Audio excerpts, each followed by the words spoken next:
It's a pleasure to talk with you, a legend of the music in the world. Welcome to Claro Música. Thank you. Nice meeting you. Nice being here.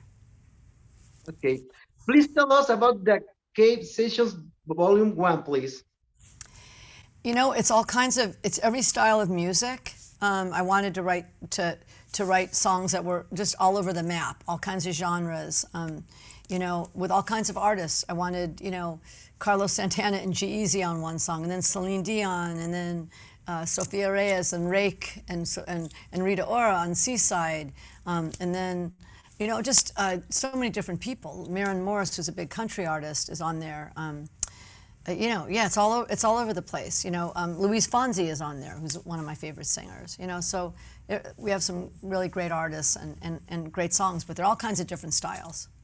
Why did you choose for the song Seaside Rita Ora, but Sofia Reyes and Ray Mexican artists? Why do you choose these Mexican artists?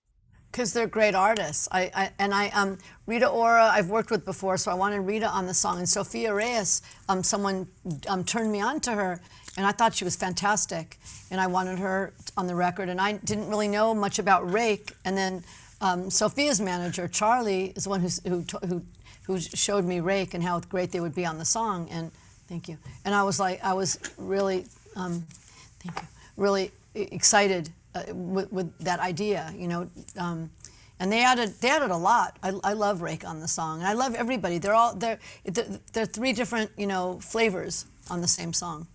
Yes. And this song Seaside, you composed during this pandemic.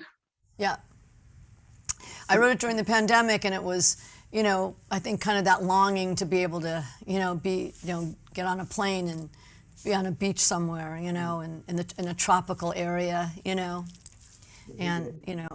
it's kind of a song, and I love that it's even getting colder now in some parts of the country, and that song is even, it's almost like you think of it as a summer song, but I like it as a winter song because it's in the winter when you just go, God, I just wish I could be in somewhere warm by an ocean, and you listen to a song like that, and it transports you, it takes you there. Yes. For the other song, you choose Carlos Santana, Luis Fonsi, you mentioned. But your opinion of Latin power in the music around the world? It's Latin music's always been important in pop music. I mean, I've always worked with Latin artists. I've always been into Latin music. My first hit was "Rhythm of the Night" with DeBarge. And feel the beat of the rhythm. I mean, it's pretty, had a cool Latin flavor to it. And I've always worked with people, like I worked on Ricky Martin's big album, and I worked with Enrique Iglesias, Luis Miguel, Gloria Estefan, RBD, had a big hit with them.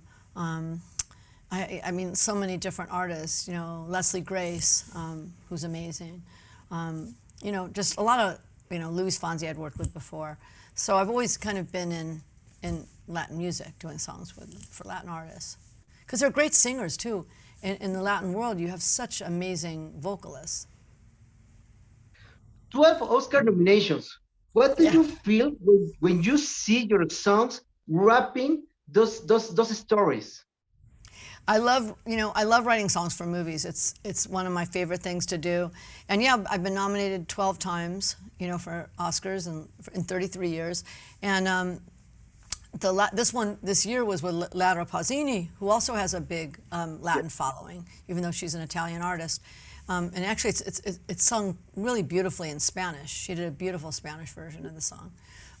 But I love it. I love writing songs for movies. I did one, this year that I'm excited about too. Reba McEntire, not a Latin artist, country artist. Perfect. It's a favorite moment in my life. Two ex-Beatles singing your song. That could be the best Oscar ever. That was almost like getting. I mean, was the coolest moment like in my life, really, because.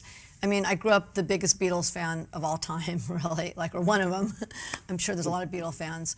And to have Paul McCartney and Ringo Starr singing my song is like I'll still pinch myself on that because that was pretty crazy, pretty great. And the song's great. It's a dream.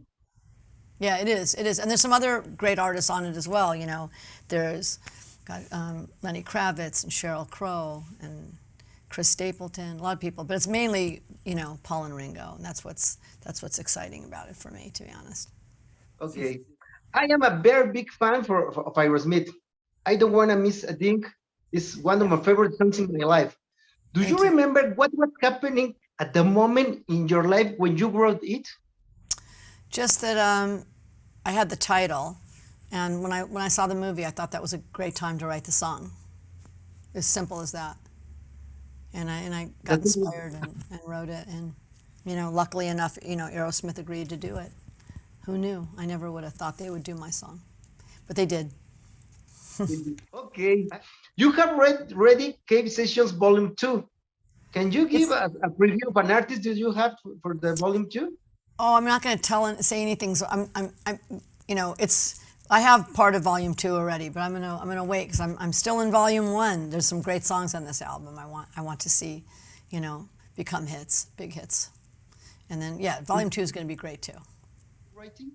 I'm always writing songs for movies. I did one for Glenn Close's movie, Four Good Days. It's called Somehow You Do, sung by Reba McEntire. And then there's a very special version of that coming soon, but I'm not going to say who by who.